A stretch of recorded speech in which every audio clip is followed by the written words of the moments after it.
ويغفر لكم ذنوبكم والله غفور رحيم. إلى آخر الآية في شأن حبيبه إن الله وملائكته يصلون على النبي يا أيها الذين آمنوا صلوا عليه وسلموا تسليما. اللهم صل على محمد وعلى آل محمد كما صليت على إبراهيم وعلى آل إبراهيم إنك حميد مجيد. اللهم بارك على محمد وعلى آل محمد. কেউ দরুদ পড়েন, আশ্চর্য ব্যাপার। সবাই পড়েন আল্লাহুম্মা সাল্লি আলা মুহাম্মাদিন ওয়া আলা আলি মুহাম্মাদ কামা সাল্লাইতা আলা ইব্রাহিম ওয়া আলা আলি ইব্রাহিম ইন্নাকা হামিদুম মাজিদ। اللهم بارك على محمد وعلى آل محمد كما باركت على إبراهيم وعلى آل إبراهيم إنك حميد مجيد. পৃথিবীতে কেউ স্থায়ী হয় না, হোক না সে ফেরাউন কিংবা নমরুদ, কেউ হবে চিরকাল রয় না। পৃথিবীতে কেউ স্থায়ী হয় না, হোক না সে ফেরাউন কিংবা নমরুদ, কেউ হবে চিরকাল রয় না, কেউ হবে চিরকাল রয় না। চলে যায় সব ছেড়ে যেতে হয়, মৃত্যু মানে না কোনো পরিচয়। চলে যায় সব ছেড়ে যেতে হয়, মৃত্যু মানে না কোনো পরিচয়। সব রাজা মহারাজা আর মহাবীর, সব রাজা মহারাজা আর মহাবীর, কাউকে সে অবকাশ দেয় না। পৃথিবীতে কেউ স্থায়ী হয় না, হোক না সে ফেরাউন কিংবা নমরুদ, কেউ হবে চিরকাল রয় না, কেউ হবে চিরকাল রয় না। ফিরাউন শেষ তক ছিল না, মৃত্যু তাকেও ছেড়ে দিল না। ফিরাউন শেষ তক ছিল না, মৃত্যু তাকেও ছেড়ে দিল না।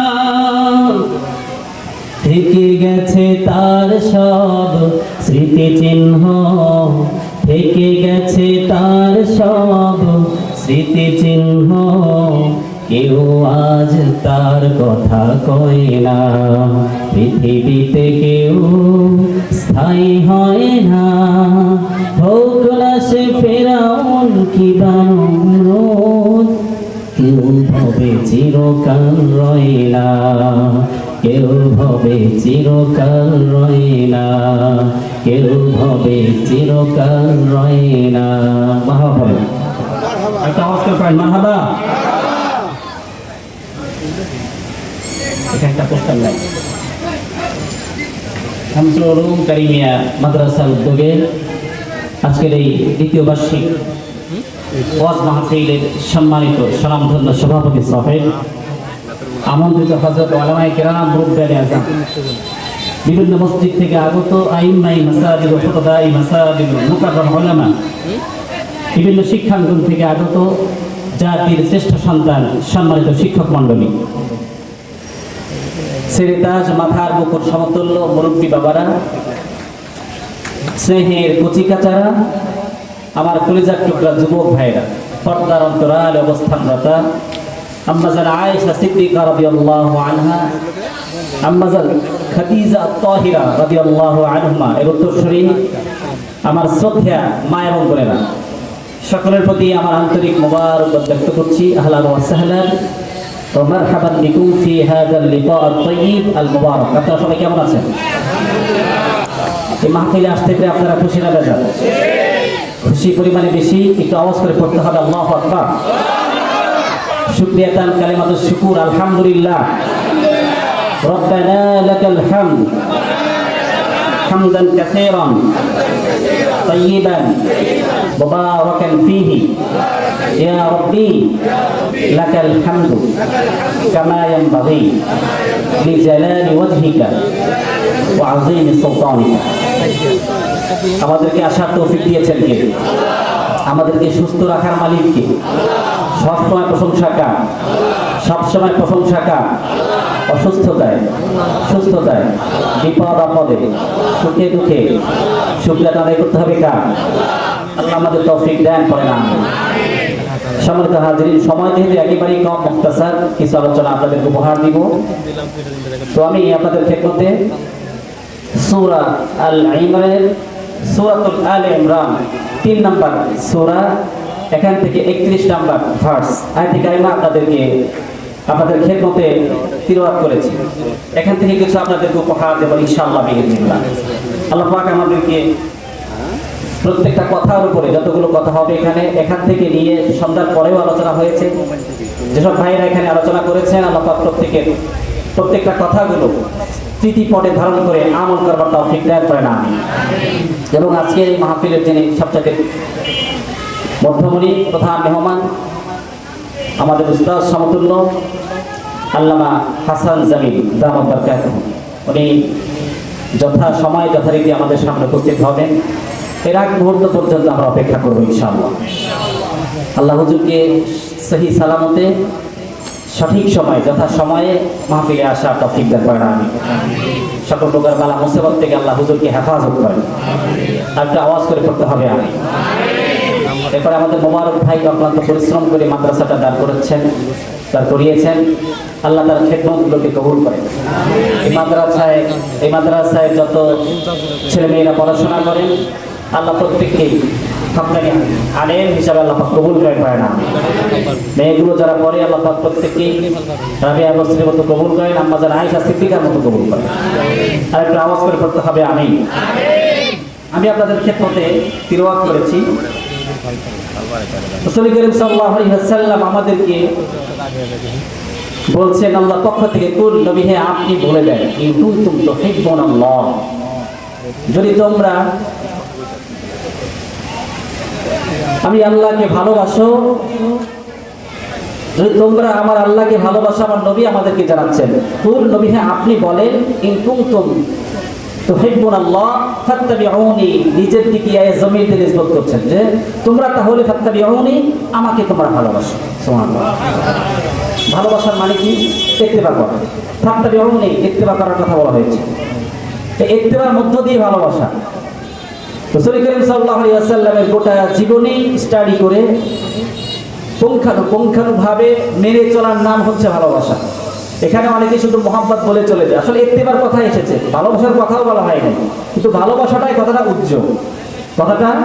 উজ্জ্বল, যে ফাত্তাবিউনি, আপনি ইত্তেবা করেন নবীজিকে ইত্তেবা করার মাধ্যমে আপনি ভালোবাসা প্রদর্শন করেন। সুবহানাল্লাহ। ফাত্তাবিউনি ইউহিব্বুকুমুল্লাহ, আর হ্যাঁ, যদি ভালোবাসতে পারেন আল্লাহ আমাদেরকে উপহার দিবেন কি? ফাত্তাবিউনি ইউহিব্বুকুমুল্লাহ, আল্লাহর উপহার হচ্ছে আল্লাহ আমাদেরকে ভালোবাসবেন। আরো আসতে বলে সুবহানাল্লাহ। তাহলে আমার নবীজি বললেন, ফাত্তাবিউনি ইউহিব্বুকুমুল্লাহ, তোমরা আমি নবীকে ইত্তেবা করবা, ইউহিব্বুকুমুল্লাহ, আর আমাকে ইত্তেবা করার মাধ্যমে যদি তোমরা আমাকে ভালোবাসার মাধ্যমে, আমাকে ইত্তেবা করার মাধ্যমে ভালোবাসা প্রকাশ করতে পারো, ইউহিব্বুকুমুল্লাহ, আল্লাহ পাক তোমাদেরকে ভালোবাসবেন। আল্লাহ পাক ভালোবাসার কথা বলেই ক্ষান্ত হন নাই। ফাত্তাবিউনি ইউহিব্বুকুমুল্লাহ ওয়া ইয়াগফির লাকুম যুনুবাকুম, আল্লাহ রাব্বুল আলামিন ওই বান্দার জীবনের সব পাপ রাশি আল্লাহ ক্ষমা করে দেবে। ফাত্তাবিউনি ইউহিব্বুকুমুল্লাহ ওয়া ইয়াগফির লাকুম যুনুবাকুম, আল্লাহু গফুরুর রহিম, ওই বান্দার জীবনের গুনাহ খাত আল্লাহ রাব্বুল আলামিন maaf করে দেবেন যদি কেউ আমার নবীজিকে অনুকরণ করার মাধ্যমে ভালোবাসা দিতে পারে, দেখাতে পারে। সুবহানাল্লাহ। তাহলে শুধু বললাম যে আমি নবীকে ভালোবাসি, এই ভালোবাসাটা ফাত্তাবিউনি, আমার নবী বলেন আমাকে ইত্তেবা করো, আমাকে ইত্তেবা করার মাধ্যমে তোমরা ভালোবাসা প্রকাশ করো। সুবহানাল্লাহ। তাহলে আমার নবীকে ভালোবাসতে হলে আমাদের দ্বীন শিখতে হবে, দ্বীন জানতে হবে, ইসলাম জানতে হবে, ঈমান জানতে হবে, নামাজ জানতে হবে, রোজা জানতে হবে, হজ জানতে হবে, যাকাত জানতে হবে, স্ত্রীকে পর্দা রাখা জানতে হবে, ঠিক কি না? আমার নবীকে ভালোবাসা শুধুমাত্র বললাম ভালোবাসি ইয়া নবী সালাম আলাইহি আসেন না, শুধু এটা বললে ভালোবাসা প্রকাশ পায় না। ভালোবাসা প্রকাশ করতে হবে আমার নবীজিকে কি করার মাধ্যমে? এখনই ভুলে গেলেন, ইত্তিবা করার মাধ্যমে। কি করার মাধ্যমে? ইত্তিবা আরবি শব্দ অনুসরণ, অনুকরণ করার মাধ্যমে। এবার বুঝতে পেরেছেন? হ্যাঁ, আমার নবীজিকে অনুসরণ, অনুকরণ করার মাধ্যমে ভালোবাসা প্রকাশ করতে হবে। আর যারা এটা করবে, আমার নবীজি আমাদেরকে সুসংবাদ দিয়েছেন কি হবে, বিকুমুল্লাহ ওয়া ইয়াগফির লাকুম যুনুবাকুম, দুইটা পুরস্কারের কথা এসেছে। সুবহানাল্লাহ। আল্লাহ ভালোবাসা দেবেন আর জীবনের সব গুনাহ খাতা মাফ করবে। সুবহানাল্লাহ। তাহলে এটার জন্য আমাদের জানতে হবে, ইসলাম সম্পর্কে আমাদের জানতে হবে, ঈমান সম্পর্কে জানতে হবে। বিশ্বনবী সাল্লাল্লাহু আলাইহি ওয়াসাল্লামের সাহাবী হযরত ওমর ইবনুল খাত্তাব রাদিয়াল্লাহু আনহু তিনি একটা হাদিস বর্ণনা করেছেন। হাদিসটা শুনবেন নাকি? একটা হাদিস, একটা কমপ্লিট প্যাকেজ। এই হাদিসের ভেতরে এসেছে ইসলাম কি, ঈমান কি, ইহসান কি, সব বিষয় আলোকপাত করা হয়েছে একটা হাদিসের ভেতরে, কমপ্লিট প্যাকেজ। সুবহানাল্লাহ। عن عمر بن الخطاب رضي الله تعالى عنه قال بينما نحن عند رسول الله صلى الله عليه وسلم, বিশ্বনবীর সাহাবী, বিশ্বনবীর শ্বশুর, দুইটাই বিশ্বনবীর সাহাবী, বিশ্বনবীর শ্বশুর, অর্ধজাহানের বাদশা ওমর ইবনুল খাত্তাব রাদিয়াল্লাহু আনহু হাদিসটি বর্ণনা করেছেন। তিনি হচ্ছে হাদিসের রাবী। সুবহানাল্লাহ। ওমর ইবনুল খাত্তাব রাদিয়াল্লাহু তাআলা আনহু বলেন, বাইনামা নাহনু ইনদা রাসূলিল্লাহি সাল্লাল্লাহু আলাইহি ওয়াসাল্লাম, আমরা নবীজি তার সামনে আমরা উপস্থিত ছিলাম, সেখানে বসেছিলাম। নবীজির দরবারে আমরা সেখানে উপস্থিত ছিলাম, বসেছিলাম। সেই জায়গায় একজন আগন্তুক ব্যক্তি আসলো। যাতা ইয়াউমিন ইয তালা আলাইনা রাজুলুন, সুবহানাল্লাহ। একজন আননোন পারসন আসলো, আননোন পারসন, কেউ চেনে না, আগন্তুক ব্যক্তি। এই আগন্তুক ব্যক্তি এসে বিশ্বনবী সাল্লাল্লাহু আলাইহি ওয়াসাল্লামের সামনে বসলেন। এই ব্যক্তির চেহারা সম্পর্কে, তার পোশাক আশাক সম্পর্কে, তার কি কেমন ছিল, এই বিষয়গুলো আলোকপাত করেছেন হাদিসের ভিতরে। শাদীদু বায়াদিস সিয়াব, তার পোশাক ছিল ধবধবে সাদা। সুবহানাল্লাহ। শাদীদু বায়াদিস সিয়াব। বিশ্বনবীর সাহাবী ওমর ফারুক রাদিয়াল্লাহু আনহু বলেন, পোশাক ছিল ধবধবে সাদা। আর শাদীদু সাওয়াদিস শাআর, আর চুলগুলো ছিল কালো কুচকুচে। সুবহানাল্লাহ। বিশ্বনবীর সামনে এসে বসে পড়লেন। লা ইউরা আলাইহি আতরুস সাফার, আর এমন ভাবে তিনি সফর করেছেন, তার চেহারার ভেতরে সফরের কোনো চিহ্ন নাই। সুবহানাল্লাহ বলেন। অর্থাৎ আনজাম পারসন, আবার কেউ চিনছেও না। সুবহানাল্লাহ। যে লোকটা মনে হচ্ছে দূরের মানুষ, কিন্তু সফরের কোনো চিহ্ন তার চেহারার ভিতরে, পোশাক আশাকের ভিতরে নাই। সুবহানাল্লাহ। লা ইউরা আলাইহি আতরুস সাফার ওয়া লা ইয়ারিফুহু মিন্না আহাদ, সফরের চিহ্ন তার ভেতরে ছিল না, পোশাক আশাকের মধ্যে ছিল না, চেহারার মধ্যে ছিল না। আবার এমন একজন মানুষ, ওয়ালা ইয়ারিফুহু মিন্না আহাদ, আর মজলিসের ভেতরে এমন একজন মানুষ খুঁজে পাওয়া গেল, তাকে চিনতে পেরেছে। সুবহানাল্লাহ। মজলিসের মধ্যে, এই আওয়াজটা বাড়াও না তোমরা, আওয়াজ একটু মুখ সামনে দূর নিলে হয় না, আওয়াজ বাড়াও, টোন বাড়াও, মাস্টার বাড়াও। ওয়ালা ইয়ারিফুহু মিন্না আহাদ, মজলিসের ভিতরে যত মানুষ ছিল, একজন মানুষও চিনতে পারলো না। সুবহানাল্লাহ। এরপরে ব্যক্তির কথা কি এসেছে, হাত্তা জালাসা ইলা নবী সাল্লাল্লাহু আলাইহি ওয়াসাল্লাম, তিনি এসেই নবীজির নিকটে এসে বসে পড়লেন। আর আসতে বলেন সুবহানাল্লাহ। এসে বসলেন কিভাবে? ফাসনাদা রুকবাতাইহি ইলা রুকবাতাইহি, হাঁটুর সাথে হাঁটু মিলালেন। সুবহানাল্লাহ। ফাসনাদা রুকবাতাইহি ইলা রুকবাতাইহি وضع كفيه على فخذيه وقال, এরপরে তিনি কি করলেন? এই উরুর উপরে তার দুই হাত রাখলেন। সুবহানাল্লাহ। এরপরে তিনি বললেন, ওয়াকাল ইয়া মুহাম্মদ আখবিরনি আনিল ইসলাম, ইয়া মুহাম্মদ আমাকে ইসলাম সম্পর্কে বলেন। সুবহানাল্লাহ বলেন না। ইয়া মুহাম্মদ ফাআখবিরনি আনিল ইসলাম, ও মুহাম্মদ আমাকে ইসলাম সম্পর্কে জানান, আমি ইসলাম সম্পর্কে জানতে চাই। আমার ভাইরা, বিশ্বনবী সাল্লাল্লাহু আলাইহি ওয়াসাল্লাম উপদেশ দিলেন 6টা। উপদেশ কয়টা? আরো জোরে বলতে হবে, কয়টা? উপদেশ 6টা দিলেন। ক্বালাল ইসলামু আন তাশহাদা আল্লা ইলাহা ইল্লাল্লাহ, এক নম্বরে আল্লাহর একত্ববাদের সাক্ষ্য দাও, তাওহীদের সাক্ষ্য দাও। ইসলামে যদি পদার্পণ করতে চাও, যদি নিজেকে মুসলমান হিসাবে দাবি করতে চাও, এক নাম্বার তোমার কর্মবিধি, এক নাম্বার কাজ হচ্ছে ক্বালাল ইসলামু আন তাশহাদা আল্লা ইলাহা ইল্লাল্লাহ ওয়া আন্না মুহাম্মাদার রাসূলুল্লাহ। এক নাম্বার হচ্ছে তুমি আল্লাহর একত্ববাদের তাওহীদের সাক্ষ্যটা দিয়ে দাও। সুবহানাল্লাহ। ওয়া আন্না মুহাম্মাদার রাসূলুল্লাহ, এবং বিশ্ব নবী আমি মুহাম্মদকে নবী হিসেবে মেনে নাও। সুবহানাল্লাহ। তাহলে ইসলাম সম্পর্কে মজলিসের সব মানুষদেরকে জানাচ্ছেন বিশ্বনবী সাল্লাল্লাহু আলাইহি ওয়াসাল্লাম। যে প্রশ্ন ছিল এমন যে সমস্ত মানুষদেরকে তিনি ইসলাম সম্পর্কে অবগত করছেন। কিয়ামত পর্যন্ত এই হাদিস পড়ে মানুষ ইসলাম সম্পর্কে শিখবে, ঠিক কিনা? প্রশ্ন ছিল অজ্ঞের মতো, প্রশ্ন ছিল অজ্ঞের মতো, কিন্তু শেষে কি বলেন দেখেন। বিশ্বনবী সাল্লাল্লাহু আলাইহি ওয়াসাল্লাম তিনি বললেন ক্বালাল ইসলামু আন তাশহাদা লা ইলাহা ইল্লাল্লাহ ওয়া আন্না মুহাম্মাদার রাসূলুল্লাহ ওয়া তুকিমাস সালাত। এরপরে 3 নম্বরে তোমরা সালাত কায়েম করবা। সুবহানাল্লাহ। 4 নম্বর ওয়া তুতিয়াজ যাকাত, যাকাত সম্পাদন করবা। যাকাত আছে না নাই? যাকাতের ব্যাপারে আমরা সবচেয়ে বড় গাফিল। যাকাত, এই যাকাত আমরা সম্পাদন করতে চাই না। যাকাতকে আমরা জরিমানা মনে করি, ঠিক কিনা? যাকাতকে আমরা জরিমানা মনে করি, এটা কিয়ামতের আলামত। যাকাতকে যখন জরিমানা করা মনে করা হবে, তখন তোমরা কিয়ামতের অপেক্ষা করো। হাদিসে এসেছে যাকাতকে যখন মানুষ জরিমানা মনে করবে, তখন আমার নবীজি বলেন তখন তোমরা কিয়ামতের অপেক্ষা করো। বর্তমান সমাজের মানুষেরা যাকাত সম্পাদন করে, যাকাত সম্পাদন করে। খলিফাতুল মুসলিমিন ওমর ফারুক রাদিয়াল্লাহু আনহু, তার বংশধর খলিফা ওমর ইবনে আব্দুল আজিজ রাহিমাহুল্লাহ, ওনাকে ইসলামের 5ম খলিফা হিসেবে স্বীকৃতি দেওয়া হয়। ওনার সময়ে যাকাত নেওয়ার মতো মানুষ খুঁজে পাওয়া যায় নাই। আল্লাহু আকবার, সুবহানাল্লাহ, বিহামদিহি, সুবহানাল্লাহ, সুবহানাল্লাহ। যাকাত নেওয়ার মতো মানুষ খুঁজে পায় নাই। যাকাত নেবে কে? রাষ্ট্রে যাকাত দিছে, রাষ্ট্র যাকাত বিলি করছে, যাকাত নেওয়ার মতো মানুষ খুঁজে পায় না। সুবহানাল্লাহ। যাকাত যদি আমাদের সমাজের মানুষেরা ঠিকঠাক ভাবে 2, 4, 5টা বছর 10টা বছর মানুষের আদায় করতো, এদেশে গরিব মানুষ খুঁজে পাওয়া যেত, ঠিক না? বানিয়ে বললাম মনে হয়। ওয়াতুতিয়াজ যাকাত ওয়া তাসুমা রমাদান, এরপরে রমাদানের রোজা তোমরা পালন করবা 5 নম্বরে। কয় নম্বরে? 5 নম্বরে তোমরা রমাদানের রোজা পালন করবা। ওয়া তাহুজ্জাল বাইতা ইন ইসতাতা'তা ইলাইহি সাবিলা, এরপরে 6 নম্বরে হচ্ছে হজ ব্রত পালন করবা যদি তোমার যাওয়া আসার ভাড়া থাকে। সুবহানাল্লাহ। যদি তোমার সামর্থ্য থাকে তোমরা কি করবা? ওয়া তাহুজ্জাল বাইতা ইন ইসতাতা'তা ইলাইহি সাবিলা। তাহলে আমাদের নবীজি শর্ত বললেন 6টা, উপদেশ কয়টা দিলেন? হ্যাঁ, আখবিরনি আনিল ইসলাম। নবীজি ইয়া মুহাম্মদ আখবিরনি আনিল ইসলাম, আমাকে ইসলাম সম্পর্কে বলেন। ইসলাম সম্পর্কে বললেন কয়টা?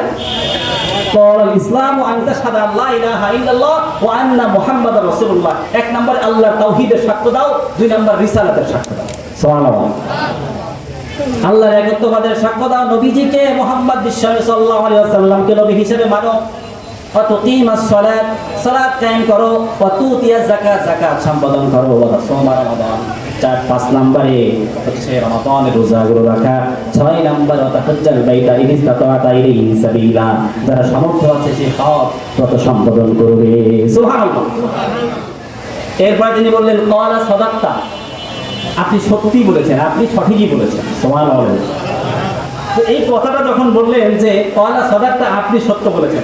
আচ্ছা বলেন তো, এই বেচারা যখন এই হাঁটুর সাথে হাঁটু মিলালেন, হাঁটুর সাথে হাঁটু মিলায়া যখন প্রশ্নগুলো করলেন, প্রশ্নগুলো করার পরে মনে হচ্ছিল ফাআখবিরনি আনিল ইসলাম, ইয়া মুহাম্মদ আমাকে ইসলাম সম্পর্কে বলেন। প্রশ্ন ছিল অজ্ঞের মতো, যে বেচারা কিছুই জানে না, ঠিক না? ইয়া মুহাম্মদ আমাকে ইসলাম সম্পর্কে বলেন, যে ইসলাম সম্পর্কে আমার নবী 6টা উপদেশ দিলেন। এরপর তিনি কি বললেন? ক্বালা সাদাক্তা ইয়া রাসূলুল্লাহ, আপনি সত্যই বলেছেন, আপনি সঠিকই বলেছেন। সুবহানাল্লাহ। তার মানে বোঝা যায় এই বেচারার উত্তরগুলো আগেই কথা কয় আগেই জানা ছিল, তাই না? তো ওমর ফারুক রাদিয়াল্লাহু আনহু তিনি বলেন, ফাআজিবনা লাহু ইয়াসআলুহু ওয়া ইউসাদ্দিকুহু, আমরা দেখে আশ্চর্য হয়ে গেলাম। ফাআজিবনা লাহু ইয়াসআলুহু ওয়া ইউসাদ্দিকুহু, এই বেচারা প্রশ্ন করলো অজ্ঞের মতো, আর লাস্টের কথাটা সাক্ষ্য দিল বিজ্ঞের মতো। সুবহানাল্লাহ বলেন। এরপরে বিশ্বনবী সাল্লাল্লাহু আলাইহি ওয়াসাল্লাম কি বলা হলো, ফাআখবিরিনি আনিল ঈমান, ও মুহাম্মদ আমাকে ঈমান সম্পর্কে জানান। সুবহানাল্লাহ। এবার ঈমান সম্পর্কে আরো উপদেশ দিলেন 6টা। কয়টা? পূর্বেও 6টা, এখানেও 6টা। বিশ্বনবী সাল্লাল্লাহু আলাইহি ওয়াসাল্লাম তিনি বললেন, ক্বালা আন তুমিনা বিল্লাহ, এক নম্বরে আল্লাহর উপরে ঈমান। ঈমান কার উপরে? এক নম্বরে আল্লাহর উপরে ঈমান। আন তুমিনা বিল্লাহি ওয়া মালাইকাতিহি, সমস্ত ফেরেশতাগুলোর উপরে ঈমান। সুবহানাল্লাহ। সব ফেরেশতা, এই পৃথিবীটা পরিচালনা আল্লাহ ফেরেশতা দিয়ে করাচ্ছে। ফেরেশতা জিবরিলের নেতৃত্বে। কার নেতৃত্বে? ফেরেশতা জিবরিলের নেতৃত্বে অসংখ্য অগণিত ফেরেশতা মণ্ডলী দিয়ে আল্লাহ পাক এই পৃথিবীটাকে পরিচালনা করছেন। সুবহানাল্লাহ। এই যে আমরা এখানে বসে আছি, আপনাদের কি মনে হয় এখানে ফেরেশতা নাই? কতখানি চারিদিকে ফেরেশতারা আমাদেরকে বেষ্টনী দিয়ে আছে। যে মাহফিল শেষ হবে, আল্লাহর কাছে যখন ফিরে যাবে, তখন আরশে চলে যাবে, আসমানের দিকে অগ্রসর হবে, আল্লাহ ডেকে ডেকে বলবো, ওই ফেরেশতারা কই গেছিলে তোরা? আচ্ছা, আল্লাহ কি জানেন না? আজকে যে আমবাগে এই কারিমিয়া মাদ্রাসার উদ্যোগে আজকের যে মাহফিল, এবং এখানে যে ফেরেশতারা ছিল, আল্লাহ কি অবগত না? আল্লাহ ওয়াকিফাল না? কিন্তু আল্লাহ প্রশ্ন করবে, ফেরেশতারা কই গেছিলি? কয় আল্লাহ গেছিলাম। বুখারীর হাদিস, বুখারীর হাদিস। আমার নবীজি বলেন, ফেরেশতারা বলবে আল্লাহ জমিনে গিয়েছিলাম, ওখানে কি হচ্ছে? বলছে মাহফিল ছিল, কিছু কোরআন হাদিসের আলোচনা হচ্ছিল, আপনার কিছু পাগল পারা বান্দারা সেখানে বসেছিল। সুবহানাল্লাহ।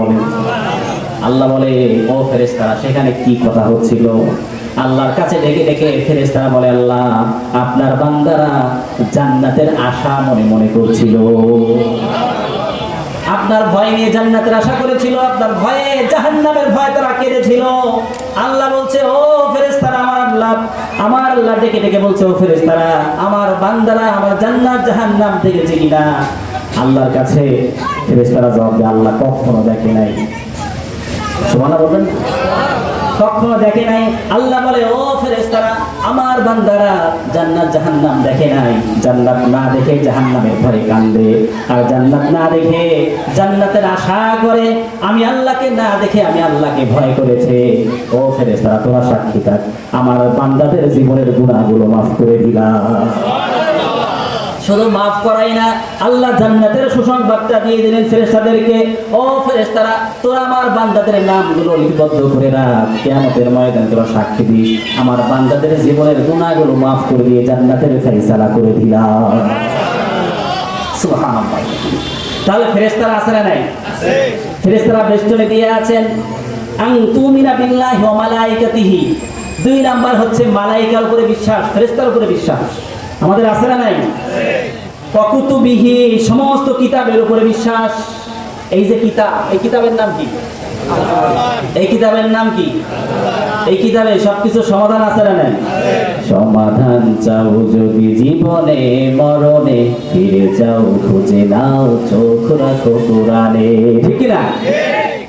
তাহলে চোখ রাখতে হবে কোথায়? চোখ রাখতে হবে আল্লাহর কোরআনে, তাহলেই না সমাধান পাবো। ঠিক কিনা? কোরআন রেখে যতই সমাধান খোঁজেন না কেন, কোনো কিছুর সমাধান খুঁজে পাবেন না, কুল কিনারা খুঁজে পাবেন না। ঠিক কিনা? এই দেশে এই ভূখণ্ডে যদি শান্তি আনতে চান, মানুষের তৈরি করা মতবাদ, শয়তানের মতবাদ বঙ্গোপসাগরে নিক্ষেপ করতে হবে, আল্লাহর কোরআনকে জাতীয় সংবিধানে বসাতে হবে। ঠিক কিনা? তাহলে শান্তি আসবে। এছাড়া যতই খামসাখামসি করেন না কেন, এই বাংলার ভূখণ্ডে শান্তি প্রতিষ্ঠা করা কখনো সম্ভব না। ঠিক কিনা? শান্তি প্রতিষ্ঠা করা সম্ভব হবে না। অকুতুবিহি ওয়া রুসুলিহি, এরপরে 4 নাম্বার হচ্ছে সমস্ত রাসূলদের উপরে বিশ্বাস। আছে না নাই? আমাদের রাসূল সহ সমস্ত আম্বিয়া আলাইহিস সালামদের উপরে বিশ্বাস স্থাপন করা। সুবহানাল্লাহ। ফাখবিরিনি আনিল ঈমান, ও মুহাম্মদ ঈমান সম্পর্কে আমাকে বলেন। 1 নাম্বার আন তুমিনা বিল্লাহ, 1 নাম্বার কি বলছি? কথা কয় না? আল্লাহর উপরে ঈমান। কার উপরে ঈমান? ওয়া মালাইকাতিহি 2 নম্বরে ফেরেশতাগুলোর উপর ঈমান, ওয়া কুতুবিহি এরপরে 3 নম্বরে হচ্ছে সমস্ত কিতাবের উপরে বিশ্বাস, ওয়া রুসুলিহি সমস্ত রাসূলদের উপরে বিশ্বাস। 4 নাম্বার গেল ওয়া কুতুবিহি ওয়া রুসুলিহি ওয়াল ইয়াউমিল আখির।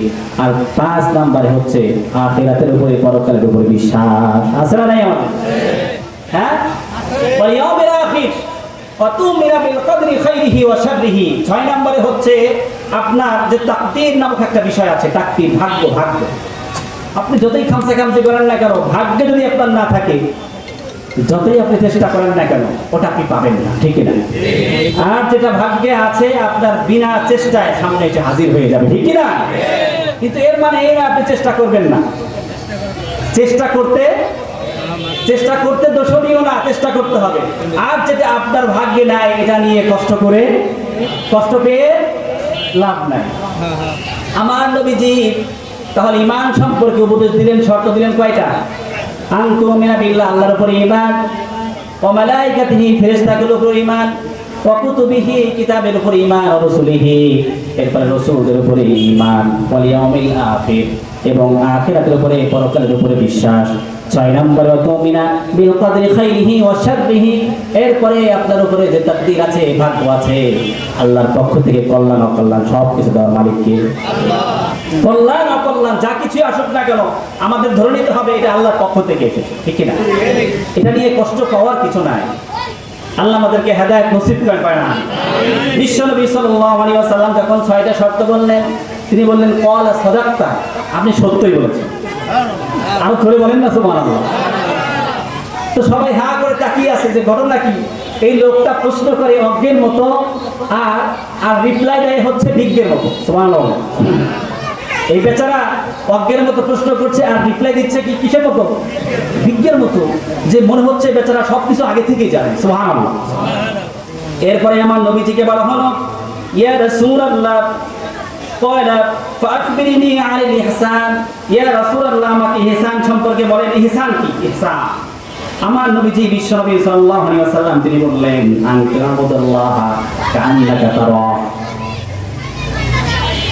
তোমরা এমন ভাবে ইবাদত বন্দেগী করবা, তোমরা মনে মনে ভাববা আমি আমার আল্লাহকে দেখছি, আমার রবকে দেখছি। সুবহানাল্লাহ। যখন আমরা নামাজে দাঁড়াবো, নামাজে দাঁড়ানোর পর আমাদের ধ্যান, এই বাচ্চারাই সব বসো এখানে ভলান্টিয়ার নাই, ভলান্টিয়ার দেন তো এখানে, নষ্ট করে দিচ্ছি। বিশ্বনবী সাল্লাল্লাহু আলাইহি ওয়াসাল্লাম বললেন ইহসান সম্পর্কে শোনো। ইহসান হচ্ছে আন তা'বুদাল্লাহা কাআন্নাকা তারা, তোমরা যখন ইবাদত বন্দেগী করবা তোমরা মনে মনে ভাববা যে আমি আমার রবকে দেখতে পাচ্ছি। সুবহানাল্লাহ। আমি আমার রবকে দেখতে পাচ্ছি। আর যদি তোমার এটা ফিল করতে কষ্ট হয়, এই ফিলটা যদি তোমার ভিতরে না আসে, তাহলে তোমরা কি মনে করবা? ফাইল্লাম তাকুন তারাহু ফাইন্নাহু ইয়ারাক, তাহলে তোমরা মনে করবে যে আমি আল্লাহকে দেখতে না পেলেও আমার আল্লাহ আমাকে অবশ্যই দেখতে পাচ্ছে। এটাই হচ্ছে ইহসান। যখন আমরা ইবাদতে দাঁড়াবো, নামাজে যখন দাঁড়াবো, তখন আমরা মনে করব, আমাদের ফিল এমন করতে হবে যে আমি আমার আল্লাহর সামনে দণ্ডায়মান হয়েছি, আমি আমার রবকে দেখতে পাচ্ছি। সুবহানাল্লাহ। এটা হচ্ছে ইহসান। আর যদি এইটুকু ফিল আমাদের ভেতরে না আসে, তাহলে মনে করতে হবে কি? কথা কয় না। তাহলে আমার আল্লাহ, আমাদের রব আমাদেরকে দেখতে পাচ্ছেন। সুবহানাল্লাহ। এটাই হচ্ছে ইহসান। আমার নবীজি বিশ্বনবী সাল্লাল্লাহু আলাইহি ওয়াসাল্লাম তাকে বললেন, ইয়া মুহাম্মদ ফাআখবিরনি আনিস সাআ, আগন্তুক বললেন, ইয়া মুহাম্মদ কিয়ামত কবে সংঘটিত হবে? তাহলে কিয়ামত সম্পর্কে আমাকে একটু বলেন। কিয়ামত সম্পর্কে এই আগন্তুক প্রশ্ন করেছেন মোট 5টা। কয়টা? 5টা প্রশ্ন করেছে। ইয়া মুহাম্মদ ফাআখবিরনি আনিস সাআ, ইয়া মুহাম্মদ আমাকে কিয়ামত সম্পর্কে জানান, কিয়ামত সম্পর্কে জানতে চাই। কিয়ামত সম্পর্কে প্রশ্ন করার পরে আমার নবীজি বললেন, বাল মাসউলু আনহা বিআলাম মিনাস সাইল। সুবহানাল্লাহ। যে প্রশ্নকারীর চাইতে উত্তর প্রদানকারী বেশি কিছু জানে না। সুবহানাল্লাহ। যে তুমি এমন একটা ব্যাপারে আমাকে জিজ্ঞাসা করেছো, তো জিজ্ঞাসাকারীর চাইতে, তো আমি তোমার চাইতে, তুমি আমাকে জিজ্ঞাসা করছো, এই জিজ্ঞাসিত ব্যক্তি জিজ্ঞাসাকারীর চাইতে বেশি কিছু জানে না, তো তুমি আমাকে বলেছো, আমি এই বিষয়ে কিছু বলতে পারবো না। সুবহানাল্লাহ। তবে তার কিছু সিমটম আলামত সম্পর্কে জিজ্ঞেস, তাহলে ঠিক আছে, ফাকবিনি আন আমারাতিহা, তাহলে আমাকে কিছু বৈশিষ্ট্য, কিছু আলামত তো বলা যায়, তাহলে কিছু আলামত আমাদেরকে শোনা। সুবহানাল্লাহ বলেন। বিশ্বনবী সাল্লাল্লাহু আলাইহি ওয়াসাল্লাম তিনি বললেন, ক্বালা আন তালিদাল আমাতু রাব্বাতাহা, এক নম্বরে হচ্ছে যখন তোমরা দেখবা যে দাসী তার আপন মরিদকে প্রসব করবে, তখন তোমরা কিয়ামতের অপেক্ষা করো। যখন দাসী তার আপন মরিদকে প্রসব করবে, তখন তোমরা কিয়ামতের অপেক্ষা করো। ইবনে হাজার আসকালানী তিনি ব্যাখ্যা করেন যে দাসী তার মরিদকে, এই কথার অর্থ হচ্ছে অবাধ্য সন্তান যখন এই সমাজে বেড়ে যাবে, পিতা মাতার কথা শুনে না, ঘাটতেরা ঘাউরা, এই সমাজের ভিতরে যখন এইরকম শ্রেণীর মানুষ যখন বেড়ে যাবে, তখন তোমরা কিয়ামতের অপেক্ষা করো।